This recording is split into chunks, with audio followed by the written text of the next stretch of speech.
E aí, galera, beleza? Vou continuar aqui hoje as minhas reflexões pós-GDC aí, com outro tópico que é a maneira como os estúdios de jogos se organizam e se existe algum sistema, alguma maneira mais interessante e a própria busca por essas maneiras alternativas de organizar um estúdio.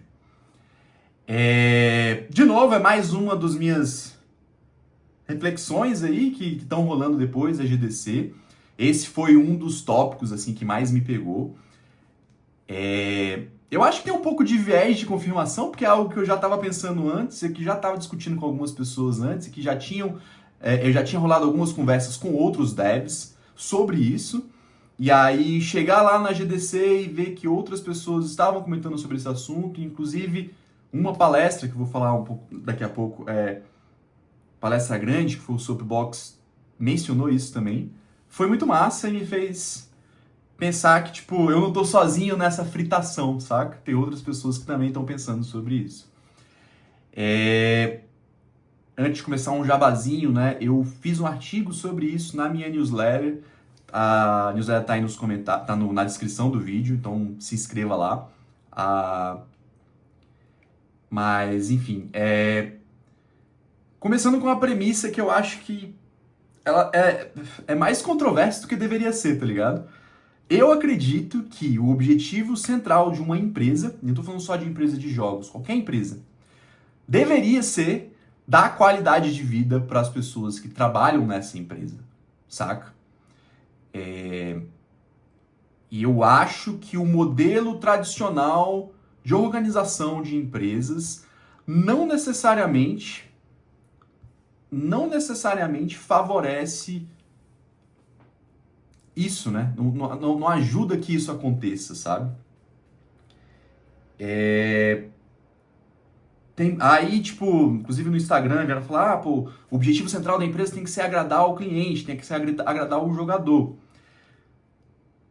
Eu acho que a nossa sociedade não permite que isso aconteça, nunca vai acontecer enquanto a gente se organizar de maneira... Enquanto a sociedade se organizar da maneira como ela se organiza hoje, sabe? Infelizmente, eu preferia também que, enfim, todo estúdio de jogos e todo desenvolvedor de jogos tivesse como objetivo central fazer jogos legais, certo? Mas o problema é que você não consegue pagar o seu aluguel com satisfação do cliente, tá ligado? Você não consegue comprar comida, você não consegue colocar seus filhos na escola, você não consegue viver, você não consegue um teto, tá ligado? Você não consegue dormir sob um teto se você não tiver dinheiro. Então, como tudo que a gente faz em algum momento tem que desembocar em dinheiro, agradar o cliente, agradar o jogador, acaba virando um meio, não um fim. Infelizmente. Queria que fosse diferente, mas não é e não temos nem perspectiva de que seja diferente, né?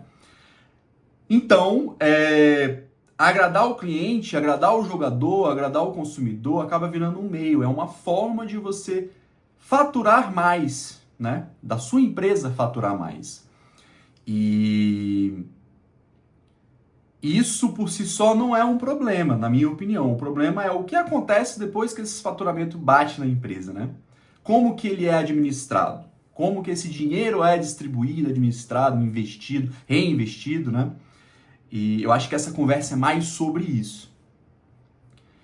E aí tem dois cenários diferentes, né? Numa empresa grande, essa estrutura de sociedade que a gente usa para a maioria das empresas pode ser frustrante, lógico que varia de empresa para empresa, tem muitos outros fatores, cultura, saúde financeira da própria empresa, enfim. Mas existe uma tendência de essa estrutura da sociedade criar alguns problemas para os seus funcionários, né? Você tem uma hierarquia mais rígida, os lucros são concentrados nos investidores e acionistas da empresa, e você também tem um processo de decisão centralizado nessa sociedade, né? No final das contas, os donos da empresa e os investidores é que vão ter a última palavra sobre o que acontece na empresa, o que deixa de acontecer. Isso, na minha opinião, é o maior motivo por trás do descaso com o jogador que acontece em muitas dessas grandes empresas. Tem muita reclamação de jogos que são pay to win ou que são excessivamente mercenários e que só querem tirar o dinheiro do jogador. E eu acho que na raiz do problema, a estrutura da empresa é que acaba sendo problemático, né? Todas as decisões da empresa são geradas são tomadas simplesmente para aumentar faturamento e gerar mais lucro para stakeholders, certo? E eu acho que isso também é uma das causas dos layoffs em massa, né? Você tem um grupo muito pequeno de pessoas tomando decisões nas grandes empresas e esse grupo não necessariamente leva em consideração o bem-estar dos próprios funcionários na hora de tomar decisões, né? Então, para sustentar um crescimento infinito, eles acabam tomando decisões que, enfim, foda-se o trabalhador, foda-se a pessoa que está ali desenvolvendo o jogo no dia a dia, sabe? As pessoas, na maioria das vezes, não são nem consultadas, não têm nem oportunidade de trazer uma outra perspectiva, uma outra solução, uma outra maneira de solucionar esse mesmo problema, sabe?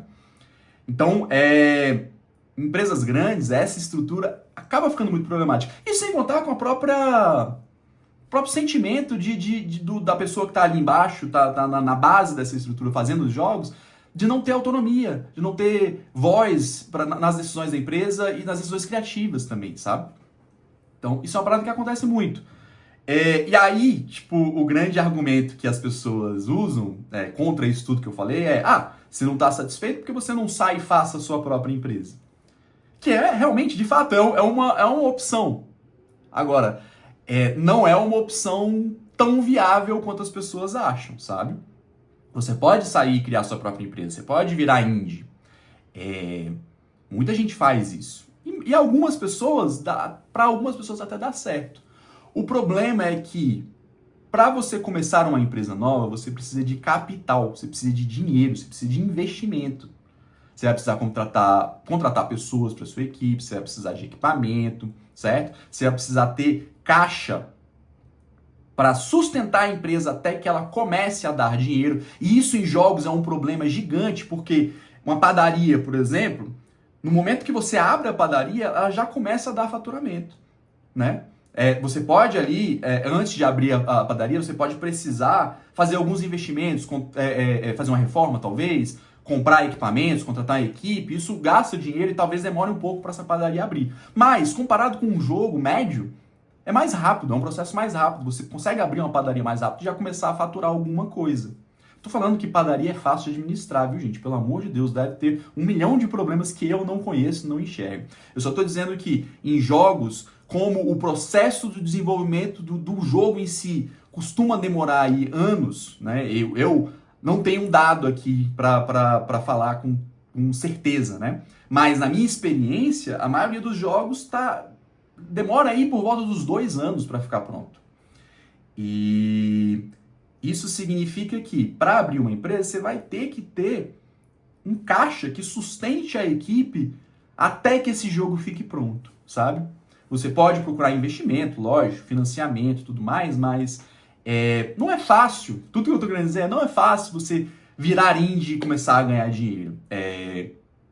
Na maioria das vezes, exige um longo período de trabalho ou não remunerado ou mal remunerado. As pessoas ganham pouco, trabalham muito e até o negócio virar. Isso, né, tem negócios que nunca viram, nunca chegam a faturar, nunca chegam a dar lucro e acabam quebrando, acabam se desfazendo, os sócios vão cada um para um canto, enfim, isso é muito comum também. Mas virar indie não é uma solução simples assim. Não é uma solução que funciona para todo mundo. Para muitas pessoas funciona, para outras não. Geralmente, as pessoas que são mais privilegiadas, que talvez tenham uma condição de vida melhor, ou tenha talvez economias para se sustentar por um longo período, elas vão ter mais facilidade em virar indie e passar por todo esse processo. Mas quem não tem, quem tem responsabilidades urgentes, família, filho para cuidar, Nossa, uma moto barulhenta pra caramba aqui. Família, filho para cuidar, não sei, familiares doentes talvez, ou alguma responsabilidade que requer dinheiro imediatamente, essas pessoas são prejudicadas nisso, saca? Elas não vão conseguir criar uma empresa. Não é uma coisa simples, saca? Ou elas podem até tentar, e o que acontece muitas vezes é que elas são drenadas física e mentalmente, saca? Então, esse é o grande problema da empresa pequena, sabe? É a falta do dinheiro inicial, do capital. A maioria das pessoas não tem, e no Brasil hoje é muito difícil conseguir esse tipo de investimento, né? Você tem que ser muito bem conectado, tem que ser experiente. Não existe um programa de governo, até onde eu sei, pelo menos, vai que existe, eu não estou sabendo, mas não existe um programa de governo que facilite a captação de crédito, por exemplo, né?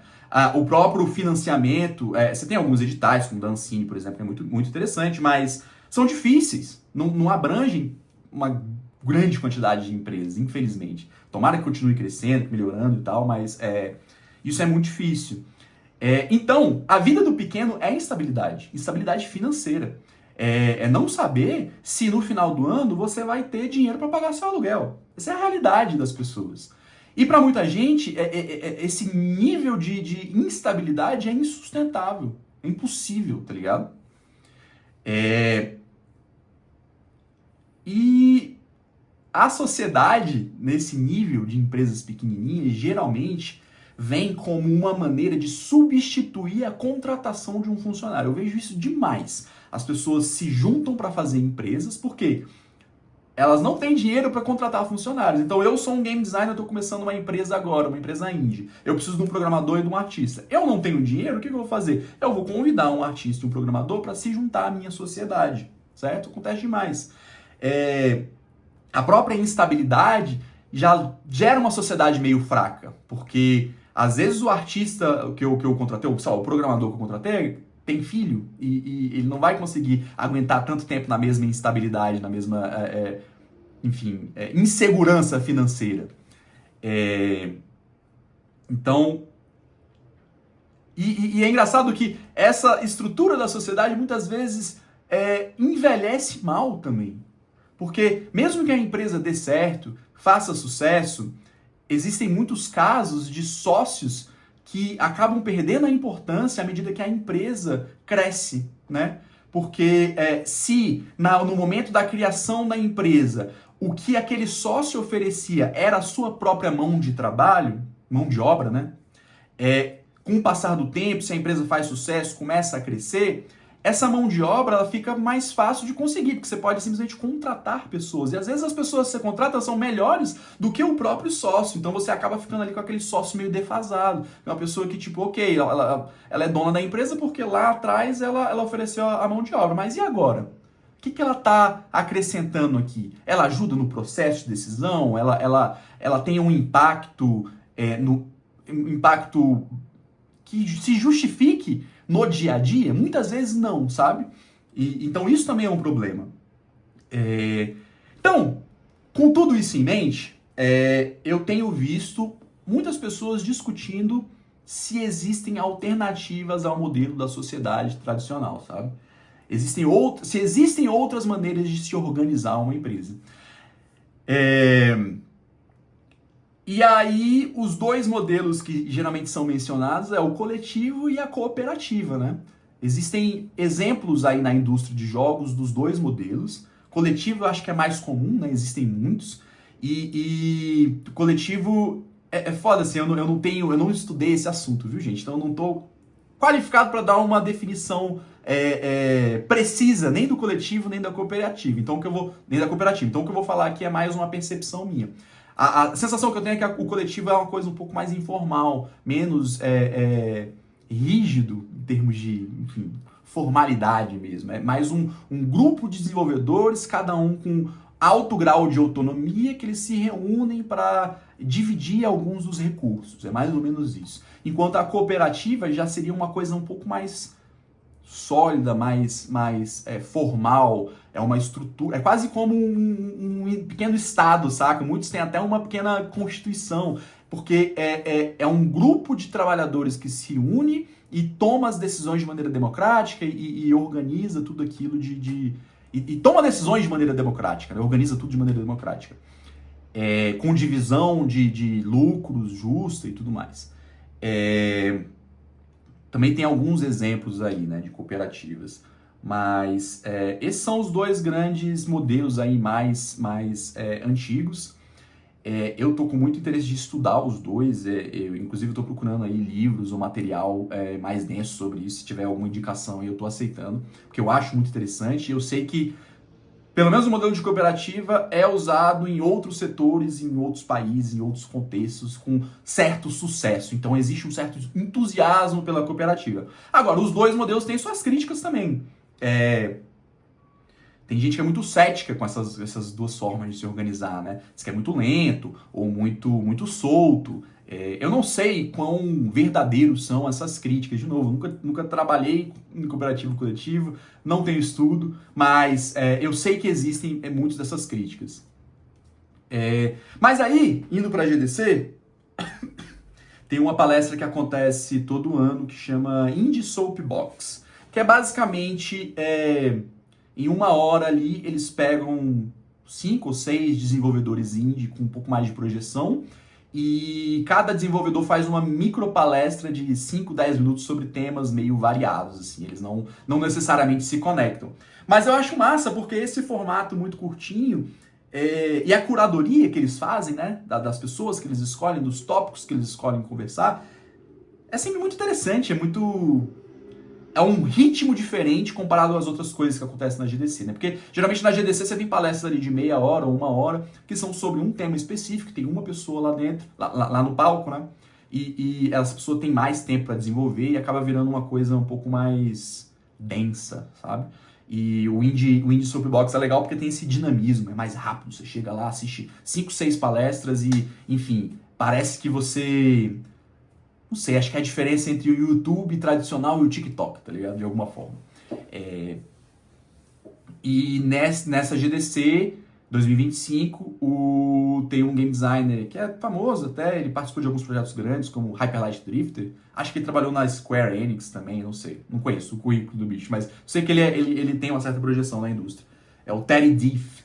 Ele fez a palestra dele dentro do Soapbox, apresentando um modelo que ele está chamando de package, que também seria um modelo alternativo à organização de empresas, sabe? E é bem interessante, assim, basicamente o package seria, tipo, uma empresa grandona que serve como guarda-chuva para diversas empresas indie pequenininhas. Então, você pegaria um monte de empresas indies pequenas, todas elas se juntariam sob o mesmo CNPJ e... as empresas em si têm autonomia individual para seguirem os projetos delas, mas elas compartilham recursos, né, talvez funcionários, e poder de negociação, né? Então, ele falou sobre isso que eu achei muito interessante, né? Tipo, o package, ao negociar com uma publisher, ele poderia negociar diversos projetos ao mesmo tempo e trazer um certo peso na negociação, sabe? Achei bem interessante a ideia dele. Foi muito rápido, ele apresentou, acho que não sei nem se ele teve 10 minutos para apresentar. E durante a apresentação eu tive um monte de dúvidas, eu acho que tem um monte de... Não vou chamar de furos, né? Eu acho que tem furos do jeito que ele apresentou ali em 10 minutos, mas eu aposto que se conversar com ele, ele deve ter mais respostas para alguns dos furos que eu identifiquei, né? Mas acho que o ponto para mim não foi nem tipo... o package... Não foi nem o meu interesse no package como uma estrutura em si. Eu só achei legal esse tipo de discussão, esse tipo de busca de modelo alternativo, de organização de empresa, ter aparecido numa palestra grande da GDC. Numa das palestras com mais... das mais hypadas, mais cheias de gente, né? A Indie Soapbox, pô, esse ano teve uma fila gigantesca na entrada. Eu acho que lotou, não sei, mas... eu consegui chegar cedo na fila, eu tava mais pro começo. Mas eu tenho a impressão que lotou e todo ano costuma ser bem cheio, né? E ver isso ser discutido no Indie Soapbox, para mim, é um indicativo de que mais pessoas ao redor do mundo estão pensando nisso. Porque assim, gente, no final das contas, uma empresa, do jeito que a gente organiza hoje, nada mais é do que um sistema. E nós, como game designers, nós somos designers de sistemas também, sabe? Um jogo é um sistema em última instância. E eu acho muito natural que as pessoas que passam o dia inteiro pensando em sistemas para os seus jogos comecem a usar essa habilidade, esse pensamento sistêmico para repensar outras coisas, outros aspectos da nossa existência, né? Da nossa vida mesmo. E acho que a organização da empresa em si, enfim, se encaixa muito nisso. Também é um sistema. Sistemas podem ser iterados, podem ser melhorados. Eu acredito nisso, sabe? Eu não gosto muito desse conservadorismo que existe em muitas pessoas de tipo, não vamos mexer no que funciona, o que tá bom hoje vai tá bom para sempre, sabe? Eu acho que sempre tem formas de melhorar aquilo que já é feito com alguma qualidade. E no caso da empresa tradicional, da estrutura da empresa tradicional, eu acho que tem muito espaço para melhorar, saca? Lógico, vão ter 1 milhão de obstáculos. Ah, é lento. Ah, tem que pensar muito bem as regras e como cada um dos elementos desse sistema vai funcionar. Tem esse problema, com certeza. Mas é isso, eu acho que pessoas com um pensamento sistêmico tão apurado quanto os desenvolvedores de jogos e game designers, sei lá, é o melhor grupo para encabeçar esse tipo de busca e esse tipo de discussão e ir atrás desse tipo de solução porque faz sentido. Vale a pena, no mínimo, ser estudado, ser discutido. Não tô nem falando que vale a pena ser implementado, mas no mínimo cogitado, saca? É isso, gente. Acho que não basta só a gente pensar no jogo, né? É importante, o jogo é muito importante, mas na sociedade que a gente vive, nós somos obrigados enfim, criar não só jogos interessantes, mas estruturas de negócios mesmo, empresas sustentáveis financeiramente, né?